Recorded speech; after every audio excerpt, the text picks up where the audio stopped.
即摆风台过后，除了成都阻碍交通的路树基，特别伫灾区所清出来家具甲大量废弃物，你也清，物也清，也清走袂离。根据环保局到23号统计，已经清运15000外吨，等于是全台南市平时7个月分数量。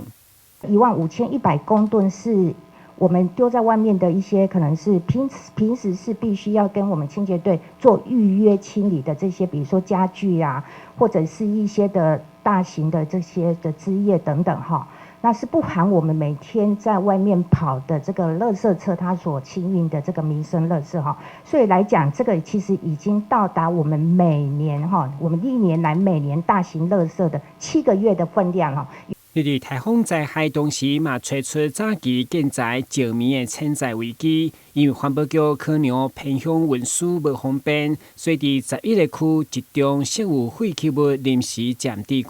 不过最近却陆续发现石棉等有毒的废弃物无处理好，就被偷倒，表达痛心。紧急状况所开的这些的垃圾的暂置区。那可能有一些不肖业者也利用这个机会，就把他的一些应该要透过正常垃圾清运，给清除公司进到合法处理管道的这些大型垃圾哈，那可能有直接就弃置到这个暂置区的一个情况哈。所以我们目前这些暂置区我们都纳为管理，是很难过，就是有一些的石棉瓦它是完全没有经过这些程序，就直接把它混杂在这个一堆的这个大型垃圾里面。那大家可以想，未来如果抓斗车去抓的时候，这些石棉瓦可能就破掉了，就有一些这个对我们人体有害的这个灰尘的一个问题。环保局表示，除了优先加速处理重灾区，不过为了防止乱弹，除了依法处罚，卖陆续关片堆置场。以后若有需要处理石棉，会当向公所或是清洁队来申请。